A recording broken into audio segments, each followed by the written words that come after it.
so much for joining us this morning. My name is Michelle Snyder. I'm the program manager for the Southern Illinois Community Foundation Nonprofit Network.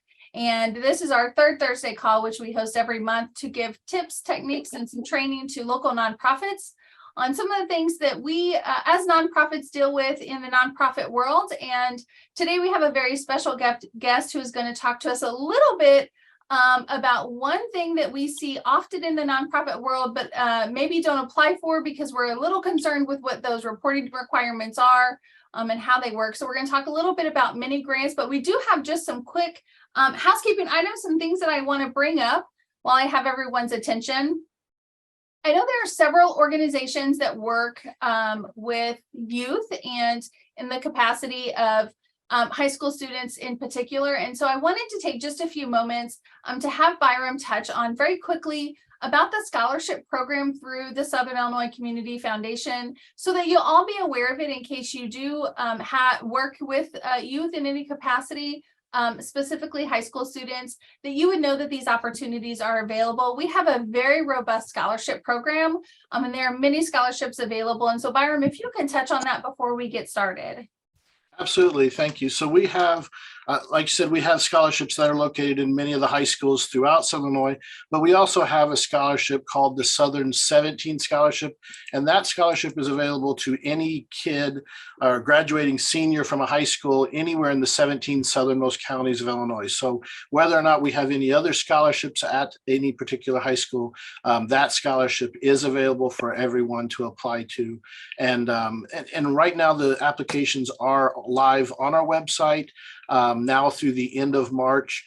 We also spend a lot of time, if you have other questions, because there are still applications that your students should be turning in, whether they're going to SIU or any of the 4 community colleges in Southern Illinois, or even if they're going out of state. We also will spend some time, hopefully, anyone that has any questions about the type of scholarships they have, because there are differences between a true scholarship and a scholarship that's really more of a waiver of tuition and fees that comes from the university. So we spend a lot of time trying to make sure that if someone earns a scholarship, we want them to get the most out of it. And in some cases, that means you don't want to use all of your scholarships as a freshman. You may want to save them to use them for a summer school or even for the juniors, junior or senior years, because there are a number of scholarships that come in that really only apply to freshmen and sophomore. But all that can be found at SICF.org under the Learn tab. There's a selection that says scholarships, and you're welcome to contact us anytime at info@SICF.org to get more info.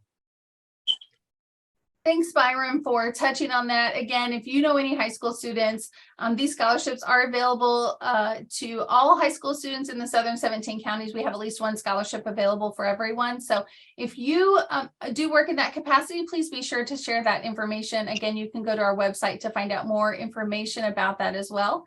I do see a lot of familiar faces, and I did decide to go ahead and use my SICF background today that has our Give SI logo on it, because I did want to announce that, as we go into our 4th year, we have raised over $570,000 for local nonprofits during the time we've been doing Give SI. And Byram and I did just meet this week with WSIL, and we are working very hard to start that program again. And so hopefully we'll be able to provide you more information, but just wanted to let you know that we are working on it. We're going to start really early this year, but we love the idea of having a kickoff. And so we definitely want to try to replicate that this year. So we'll be working on that as well. But also just wanted to give you the opportunity to email either Byram or myself to provide any feedback or information that you'd like for us to share. We are working on a survey to send out to all of our participants in Give SI, so be on the lookout for that. But if there's something specific that you'd like to touch base with us on, feel free to send us an email either through the website or specifically to either one of us to talk about any great ideas that you may have. I know Julie had a great idea that we didn't have the chance to implement this year that we're hoping to implement this coming year regarding mentorship from larger nonprofit organizations who can help some of our smaller nonprofits with everything from social media to fundraising during the Give SI season. So lots of new things hopefully coming up.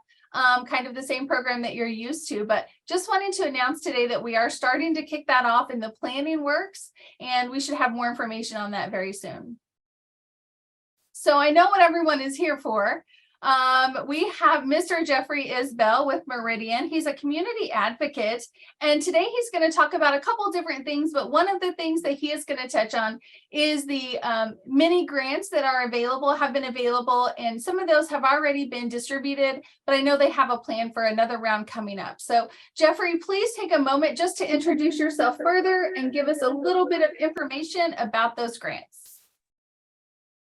Perfect. Thank you, Michelle. I think we're getting a bit of an echo, maybe.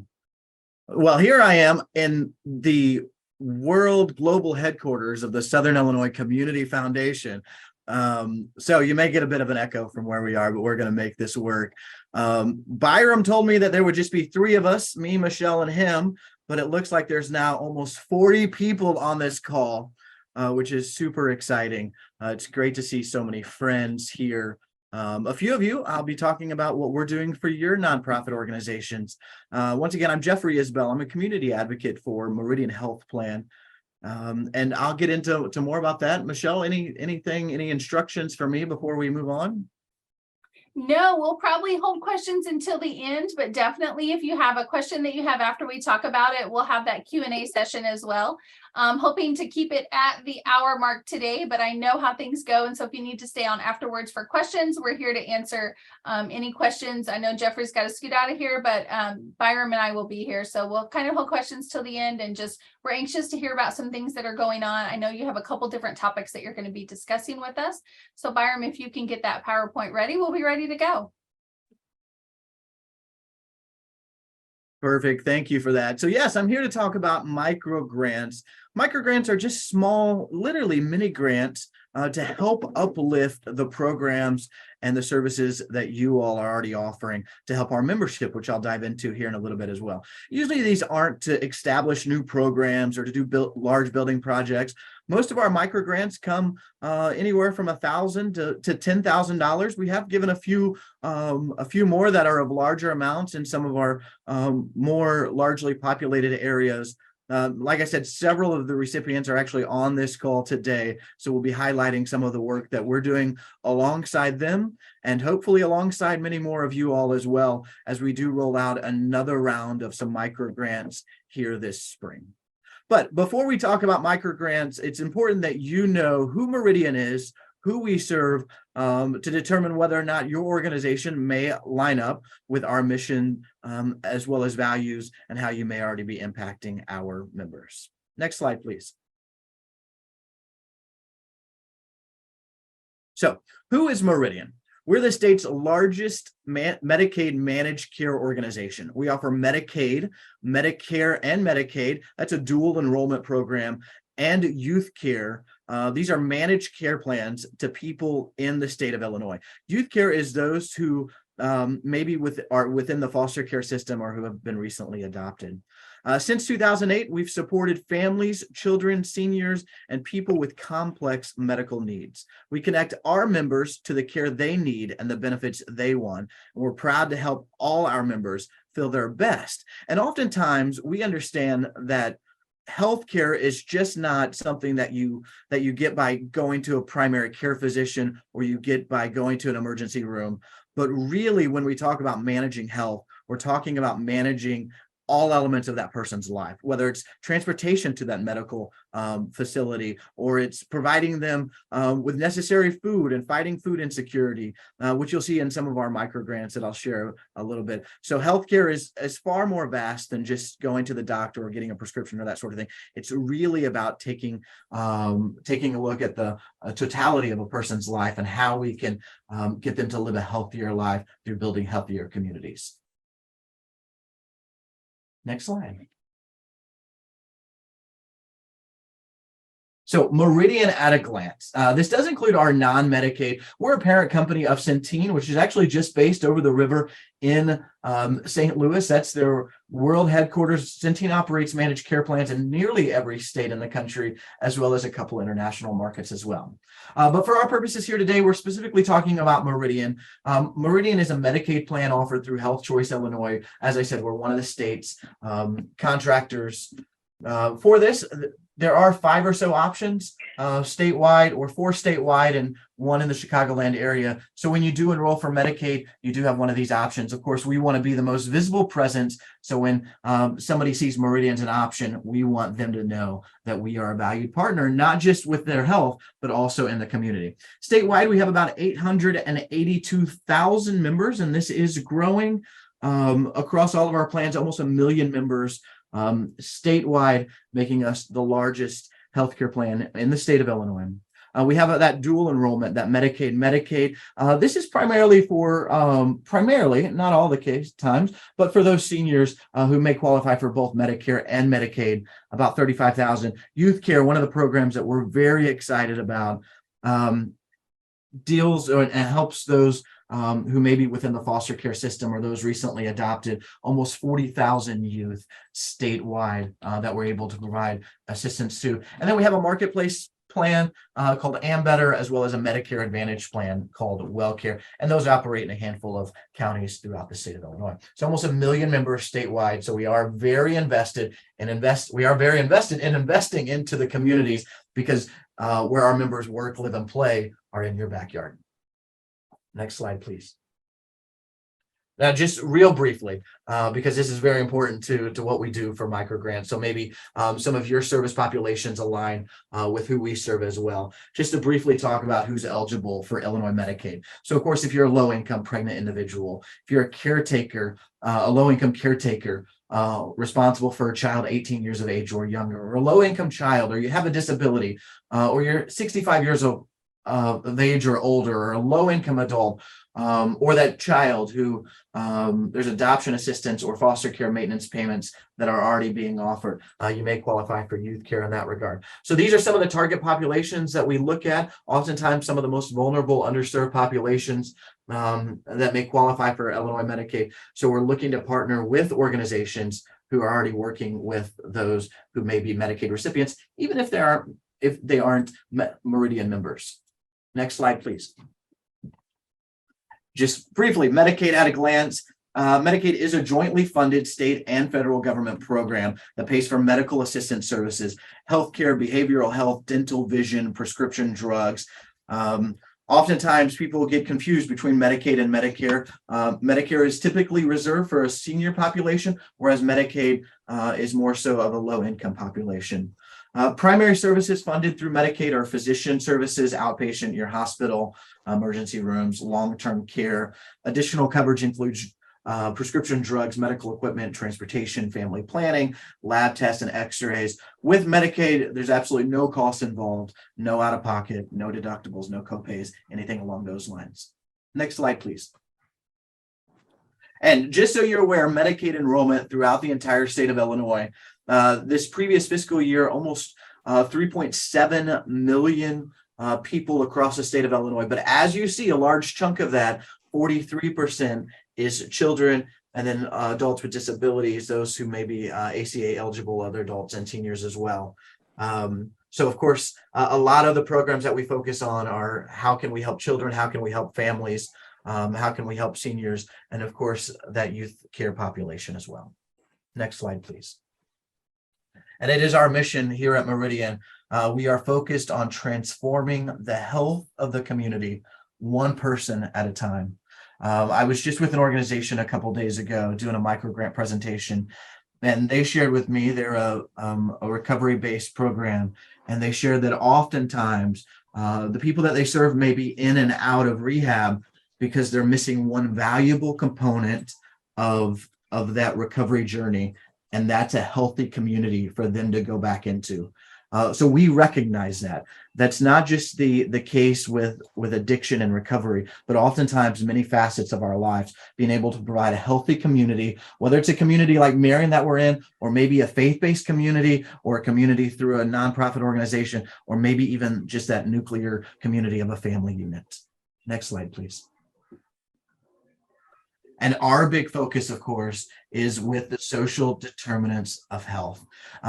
These are elements that affect one's health outcomes. And so we're interested in providing solutions which address food insecurity. That's enhancing access to nutrition services for at-risk youth, incentivizing production and consumption of local healthy foods. Another big program or area that we're focusing on is housing insecurity. That's streamlining access to wraparound services and supports, enabling seniors to age in place, and supports for youth transitioning out of foster care into what the rest of their life may look like. And then this is called in lieu of services. That's allowing health plans to pay for health-related services instead of standard Medicaid benefits when medically appropriate and cost-effective. You're going to see a lot of that in lieu of services coming down from the federal government and at the state level with some recent changes they've made. So we know that a person's health is not just what happens inside their body or inside their mind, of course, but there is a large environmental aspect of that as well. So those socioeconomic factors, education and job status, family support, income, community safety, that physical environment as well. Those health behaviors from tobacco use, diet and exercise, alcohol use, sexual activity, and yes, that healthcare component of access to care and quality of care. Oftentimes what we see here in Southern Illinois is people having to drive dozens of miles, if not a couple hours, to get to a specialist. And if they are a low-income individual, well, who helps pay for that gas? And who helps, even, many folks don't have a vehicle or that transportation mechanism. So it is an access to care issue, but we also want to be sure that we're providing quality of care. Thankfully, we have a lot of great partners and providers throughout the Southern Illinois area. Next slide, please. And of course, here we are to talk about microgrants. As I said a bit in the beginning, microgrants help uplift community-based organizations who are already impacting our membership. Once again, this usually isn't for new programming. It's maybe for elements of your current programming that just need that uplift, that just need that hand. Maybe you just need a little push to get across that goal line. That's where we want to help to ensure that you continue doing the absolute great work you're doing. This isn't something, and Michelle alluded to it earlier, this isn't something where we're going to come in and we're going to tell you how to spend the money. We're not going to tell you what's required of you. We want to know what you're doing, what you need help with, and we want to be there to help you, not just impact our members, but ultimately create that healthier community. Next slide, please. Now, this is the fun one. We have awarded, just over the past couple of months, we've awarded almost $100,000 in microgrants throughout the state of Illinois. I've been blessed to bring home almost 30,000 of those to the Southern Illinois region with a lot of community partners, some of which we see on this call today. I was just with John Steve in Heron, who's doing great work at the Heron House of Hope, and we awarded them a microgrant of $1,000. Heron House of Hope, of course, offers lots of community-based programming. Of course, their soup kitchen restaurant style, which we love. Their food pantry, their clothing pantry, but also this specific $1,000 grant was to provide uplift to their GED programs. We know that, of course, the greatest element of bringing a person out of a low income or to a better healthy lifestyle is education. That's a priority of our CEO, so we're proud to support John Steve and their mission of doing that. Take Action Today, that's out of West Frankfort. They now serve multiple counties all across Southern Illinois. We were able to provide them with a $2,500 grant, micro grant. And what this is going to allow them to do, it's going to allow them to renovate their bathroom and shower facilities, as well as put in a laundry facility. So that way, when somebody comes to seek a part of their peer counseling program, or maybe overnight for their warming shelter, or maybe through their homelessness program, that person is able to take a shower and that person is able to do some laundry. Those are things that oftentimes I think we just take for granted as to where our next shower may come from, or we step across the hall in our houses to do our laundry. Take Action Today is soon going to implement this through providing those facilities. Aeroleaf, I see Sherry Crabb on this call today, and thankful for the partnership of Aeroleaf. We've been able to provide them a $2,500 microgrant. I'll be with them in the next couple of weeks for a presentation, working closely with Brittany Hale there, who recognized that Southern Illinois, whether we realize it or not, there is a homeless population here. Oftentimes it's not like we see in a large metropolitan area, but these are people who are spending the nights in our parks or spending the nights in our state trails or wherever that may be. And we want to be able to provide them with the resources we can. So working with Aeroleaf, and one of the things that we're hoping to do through this microgrant is to have a homelessness resource fair. So those who are homeless, those who may struggle with homelessness, or those who may have the fear of homelessness at some point in their lives, can come to a one-stop shop to get all the resources they may need: healthcare needs, recovery needs, mental health needs, housing needs, whatever that job needs, whatever that may look like. Hopefully you'll see that coming in the future. Heaven's Kitchen out of Harrisburg and Saline County, partnering with Senator Dale Fowler, a $2,500 microgrant to support the work that they do there to feed the community on a weekly basis. We were just there with them this past Thanksgiving as a part of our turkey tour all across the state, as we gave away hundreds of turkeys, partnering with state senators, and we were able to provide 150 turkeys and 150 hams at Heaven's Kitchen. And what a great work they do. And just a plug for them, they're always looking for volunteers. So if you can reach out to them and Senator Fowler's office, I encourage you, spend a night there on Tuesday nights, and it's something that you'll want to take back and you'll want to do in your community as well. Southern Illinois Wellness, Michelle Snyder, you may know her, $2,500 microgrant to support some of their continuing children's education and to provide resources and materials to really just uplift all the educational aspects they do in teaching our children, whether inside of school or outside of school, about healthy habits.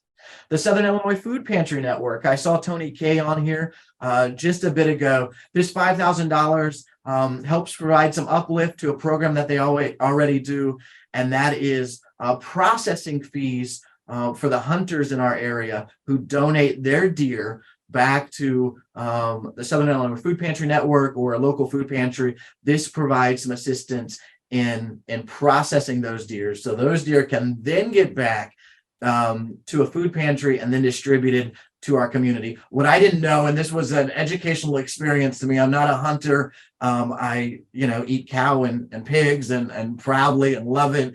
And so deer isn't a big thing on our family table. But Tony K was able to educate me on this and really discussed some of the healthy attributes that come with this and the lean properties of deer and how that can help our communities. So that's 6 of our local organizations. And then one more that you may recognize, but it's something I really want to talk about just here briefly. And then another one that I'm real proud of. And then we'll get to some question and answers. Next slide, please.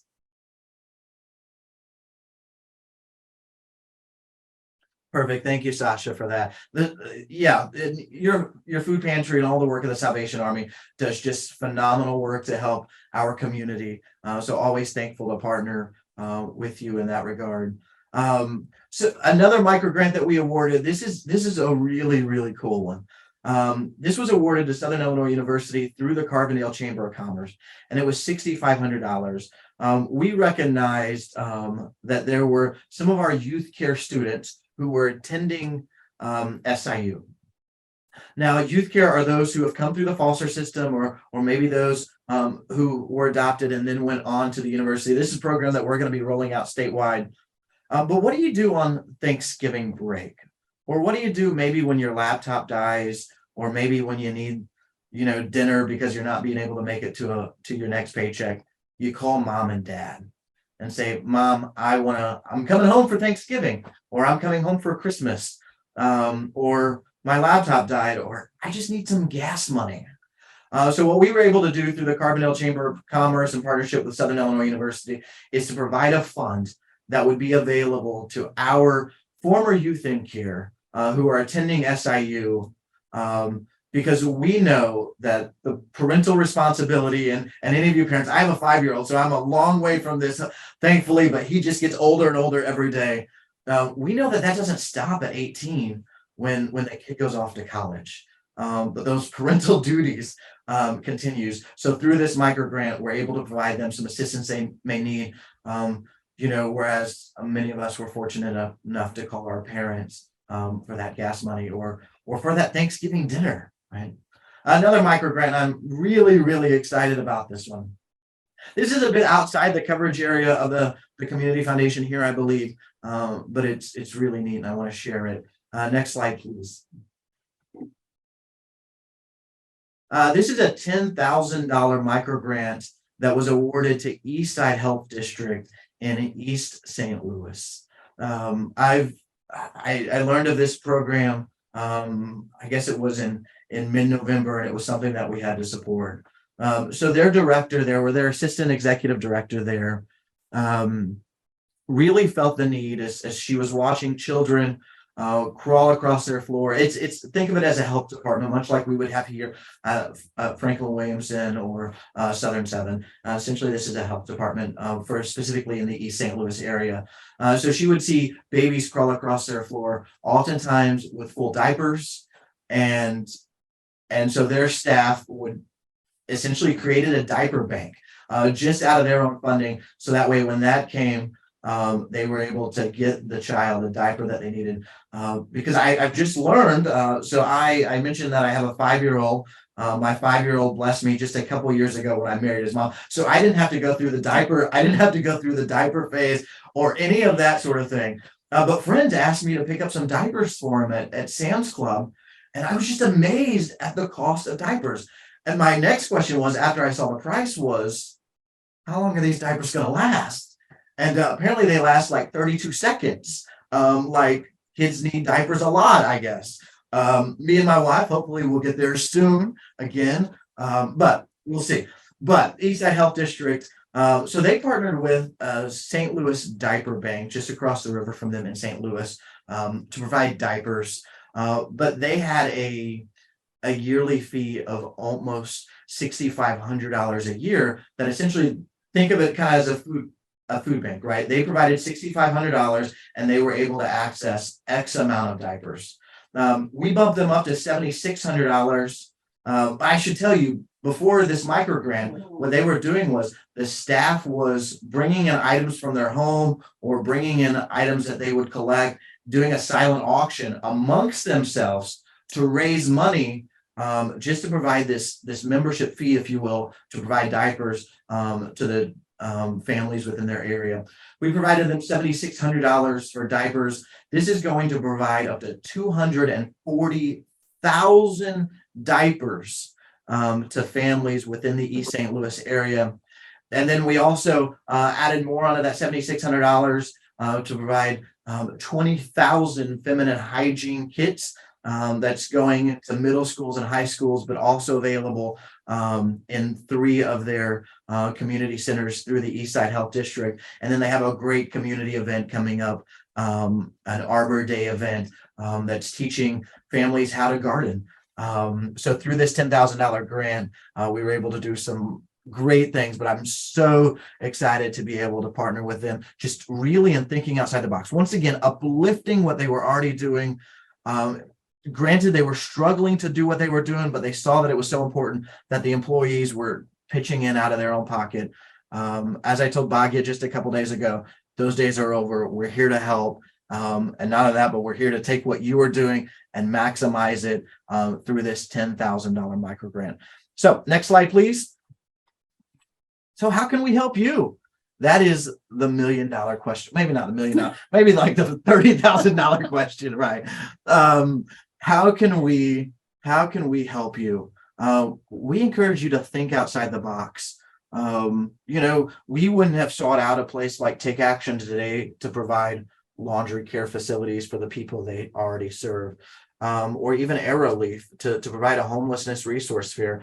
These are just some initial conversations that I was able to have, or things that was on our radar that I went to them and said, if you had $2,500, how would it make the biggest impact possible? So we want to be able to help you. And I know we're not going to be able to answer all the questions that you may have.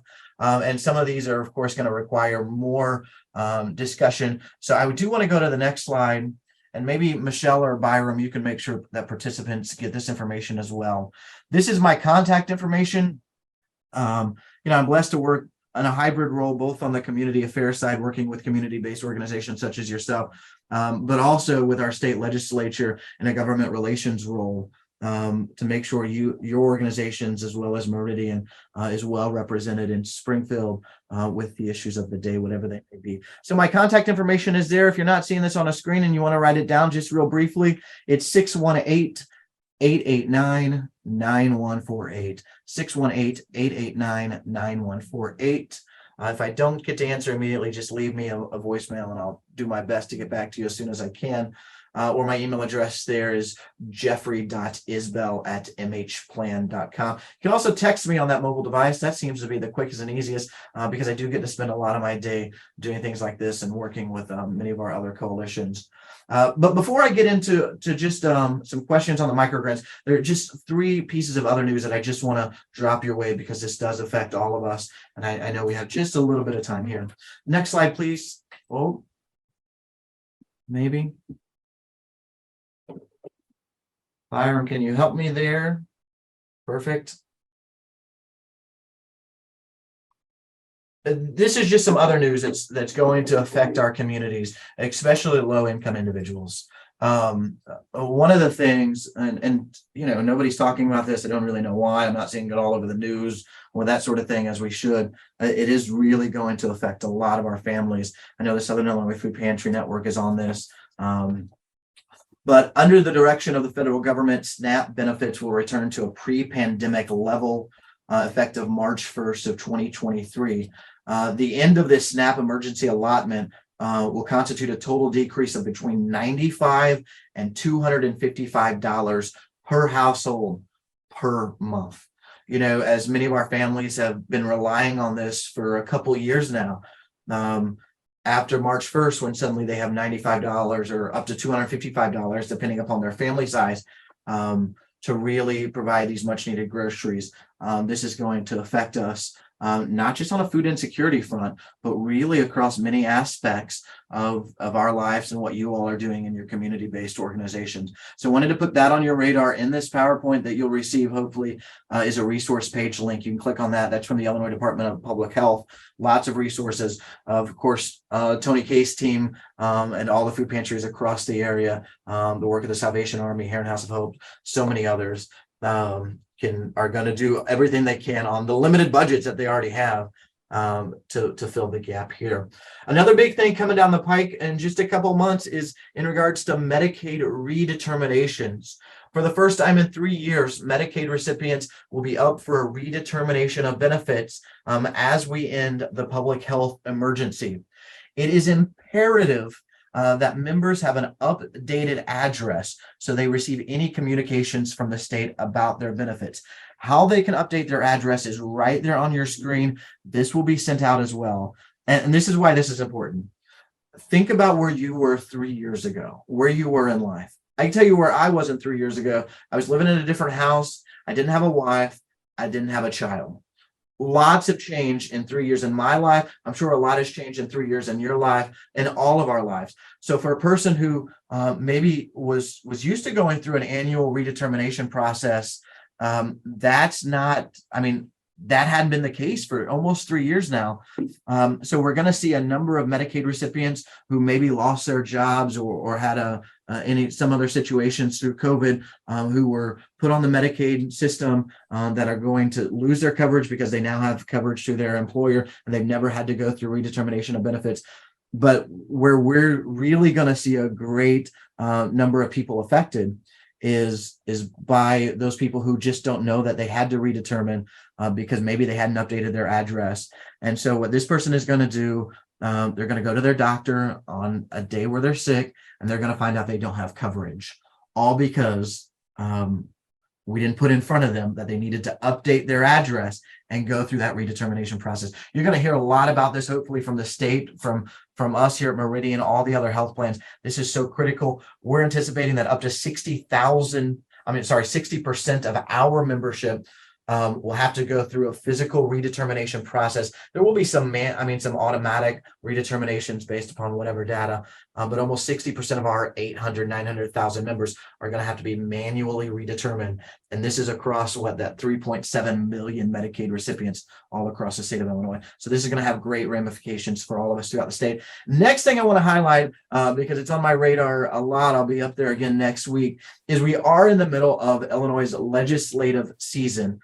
So I would encourage you to monitor legislation and activities of our legislature, as there may be bills that are related to your cause. Monitoring and filing of a witness slip can be done at www.ilga.gov, ilga.gov. And this is what I mean. I have an example there. Right before our legislature right now, Senate Bill 311, it's a bill that would make equine therapy a billable service for Medicaid patients. So I've already had that conversation with Southern Illinois Equine Services. This wasn't on their radar initially. Now it's on their radar. And what you can do from there, you can reach out to your senators, you can reach out to your representatives to encourage them to support these bills that are relevant to your cause. You can also file those witness slips so they're read in those committee hearings. So get involved in that aspect as well on ilga.gov if it's something pressing to you. Now, with all that, that's just some other news, some important things while I had the floor that I wanted to share with you. We'll get back to the microgrants. Am I going to answer any questions? I'm happy to do so, but I certainly understand that, maybe the real questions that you need to ask are going to be more one-on-one. But I'm happy to answer any sort of generic questions. Feel free to unmute if you have a question for Jeffrey.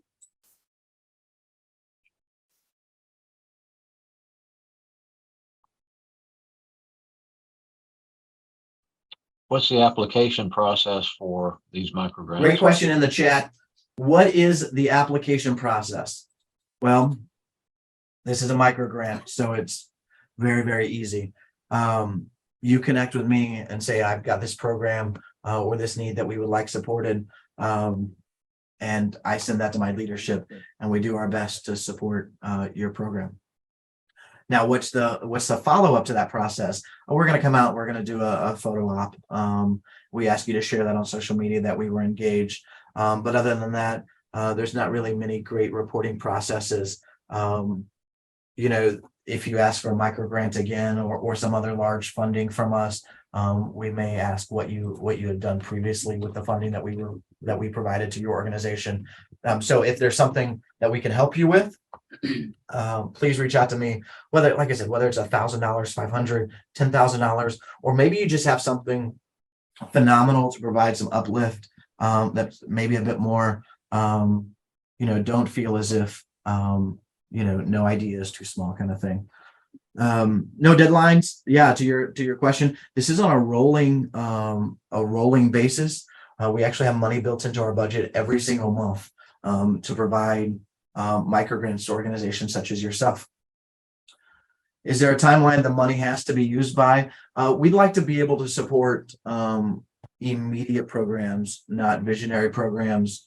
If it's something that you're looking to do in 24, 25, by all means, let's talk about that. But we also understand that there's a lot of organizations who are needing those funds today to be able to provide that uplift to members today. So preferably it's a pretty quick turnaround. Now we understand that there may be some things happening later in the year. So if you have something going on in the summer or the fall, feel free to get those to us. And worst case scenario, we don't release those funds until closer to time. Another question from Megan in the chat: who is able to apply for these?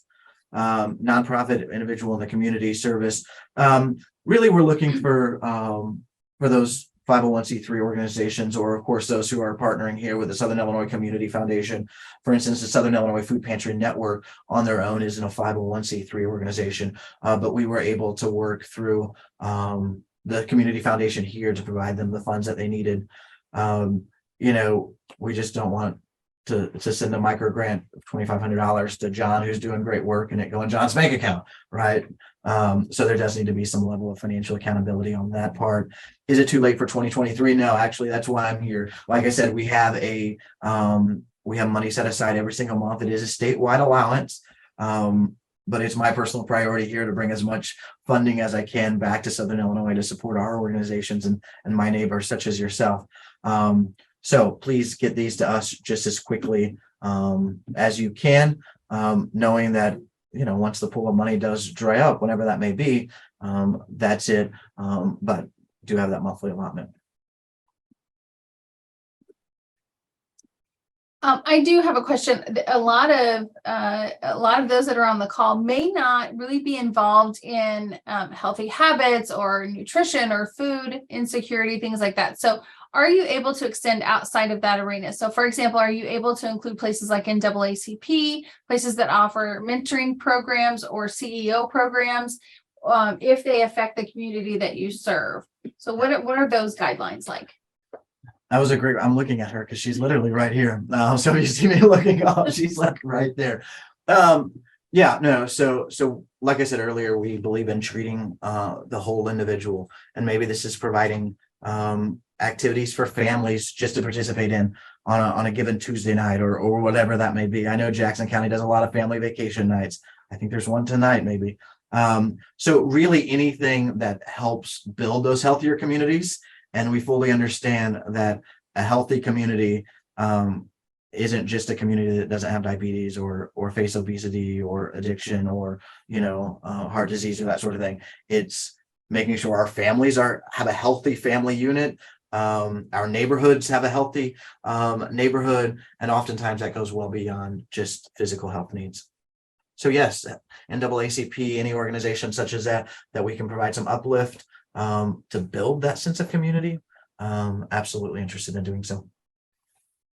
Jeffrey, one of the things that I saw on one of the slides was that, social determinants of health really can be categorized by zip code. And so we're thankful that you're advocating for Southern Illinois, that you're bringing that money to Southern Illinois. That's important for all of these nonprofits. That's what the foundation of Give SI is, that we support Southern Illinois organizations. So I just want to say thank you before we get off this call and I completely forget. Thank you for the work that you're doing to support Southern Illinois and to bring some of that funding and some of that money back to us, where we can use it to support our communities and our families. No, it really is an honor. I told my leadership just a couple weeks ago that the Meridian story, the Medicaid story, that is my story. I grew up in housing projects and low-income trailer courts until finally my grandparents took me in. So we supported organizations or organizations like yours supported me. So now it's great that through my company, I'm able to support organizations like yours who are doing great things in our community. Off the professional side, I'm also a student pastor down in Vienna. So I see what our students face on a daily basis. I see what their communities, what their families are like, what their neighborhoods are like. So anything we can do to build a better future here in Southern Illinois, we want them to stay here, right? So we need to build a better future today for them to be here. That's what we want to do. A few more questions here just in the chat. Do we apply through SICF? No. So you'll send a message to me directly. We'll communicate via email and probably set up a meeting. We just want to learn more. Like I said, we have these funds available. There's not a formal application process. That's the crazy thing about microgrants, right? We just want to be able to provide that uplift. I want to piggyback on that real quick. So I've said this a couple times on our calls, but it's really great for places like Meridian and the Community Foundation to know about the work you're doing, because we do often get approached by organizations like Ameren who will come to us and say, we have X amount of dollars to spend and we're looking to spend it in this way. Do you know anyone who might fit the bill for this? And so then we're able to reach into our network and try to find out that information. So when Ameren approached us, we knew they wanted to do some type of holiday food basket. And so we actually sent an email out to all of our nonprofits who are in the nonprofit network. And we asked them to fill out a Google form to tell us what could you do with $5,000. And then we took those responses and gave that to Ameren. So to piggyback on what you said, it's important that we know what your nonprofit is doing, even if it's just a quick update to say, hey, Michelle, we've actually added this service to what we're doing, because we do often get those questions from organizations who want to donate. We actually have people who just walk in off the street and donate, especially around the holidays, who will say, we'd like to donate, to an organization that does XYZ. And a lot of times we see those as gifts. So, grandparent may gift their grandchildren $500 each to donate to an organization, and they'll come to us and say, what do you have available that we can donate to? So just keep us updated as much as you can. If something new and exciting is happening, we always love to hear about it. Even outside of Give SI, just to be able to promote the things that you're doing when these circumstances come up, that there's money available, that we can try to connect people with where that funding is and how it can be used to stay in Southern Illinois. Absolutely. I would tell the nonprofits on this call that the Southern Illinois Community Foundation is your biggest advocate. We see them a lot, and we hear a lot about your organizations through the Give SI season. I don't know how many hours of your telethon, right, that I watched, but it was a lot, and I heard from a lot of your organizations, and some of those spurred our continual thinking on how we can support those organizations. But don't just utilize the services of the Community Foundation during that Give SI season, right? They are your biggest advocate. They want you to succeed. But to her point, they're going to connect you with other sources.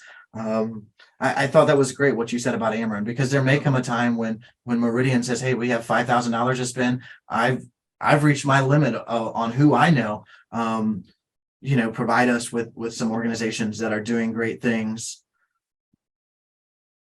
Thank you, Byron, for dropping my contact information in there.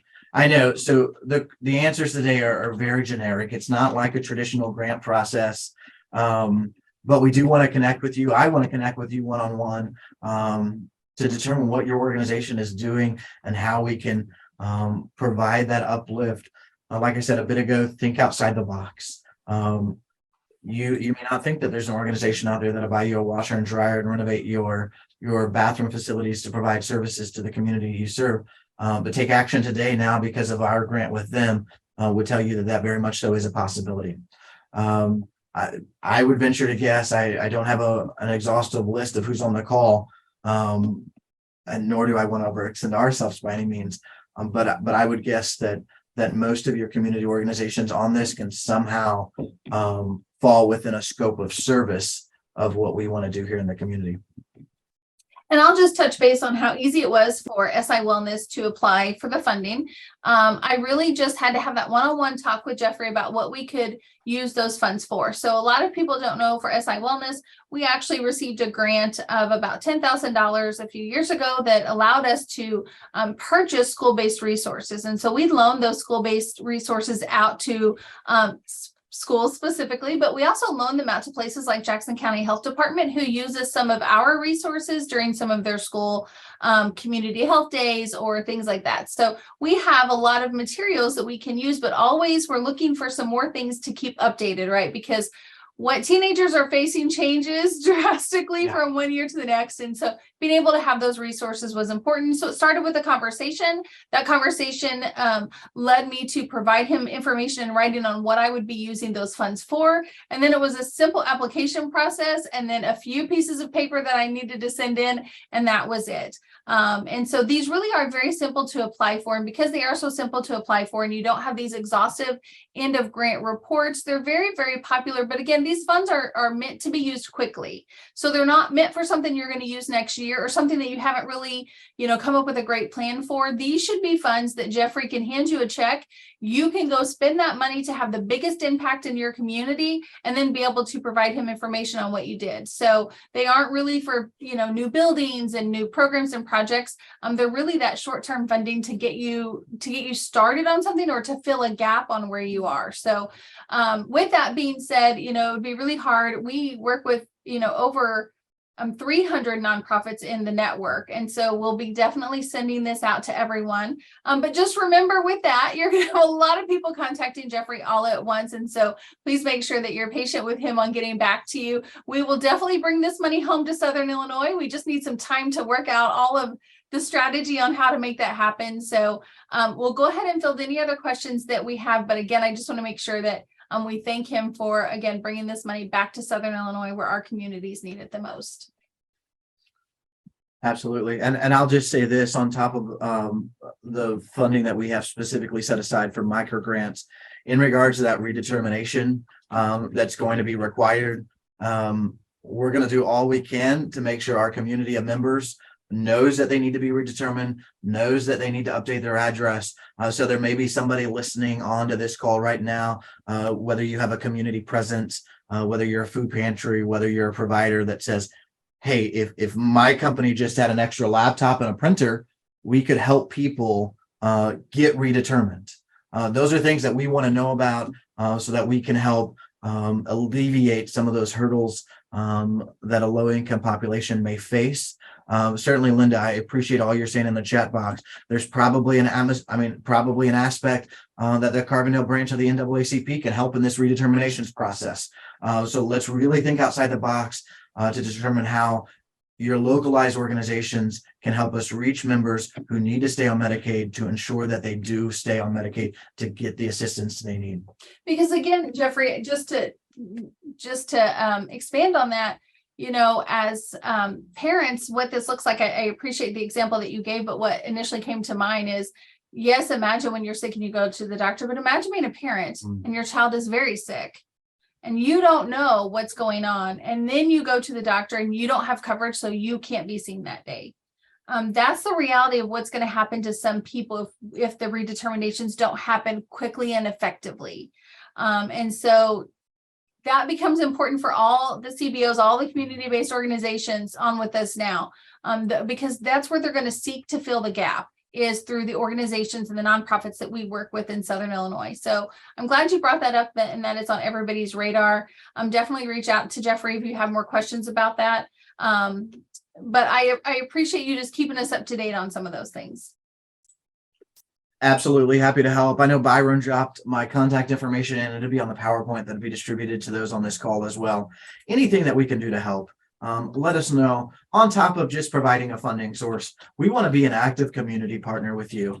So if you're doing a public event, we want to be able to attend, hopefully, if you allow vendors, so we can be where our membership are. If you have a larger thing where maybe you're doing the Southern Illinois Wellness Expo or whatever that may look like, and you need some sponsorship help, or whatever it may look like, please let me know that as well. Like I said, it's not just about microgrants, it's about us having a physical presence in the community, but also supporting those great community events that are happening as well.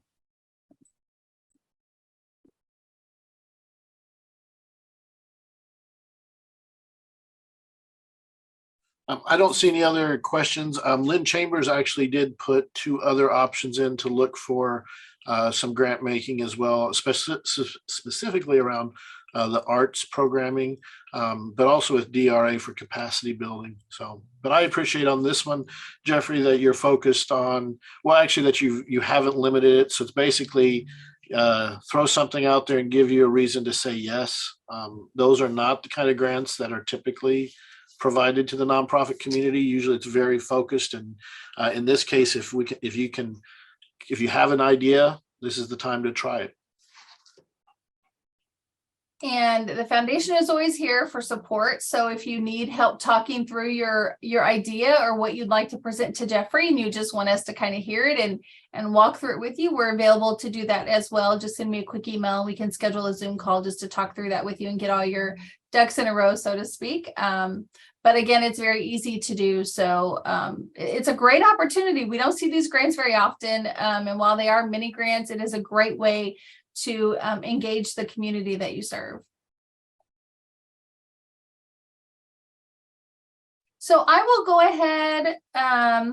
I will go ahead and close it up now. Thank you all so much for joining us. We will be sending out the PowerPoint along with the video. Now, it does take us a couple days to get that out because we do some edits and make sure that it's a nice, clean video for you when you receive it. So give us a couple days to get that done, but we will send the PowerPoint, this recording out. And then if you have any other questions, please just follow up with us. But thank you so much for joining us for Third Thursday. We'll be sending out the notice for next month as well. And if you have any final questions, feel free to reach out to Jeffrey, Byram, or myself. Thank you so much.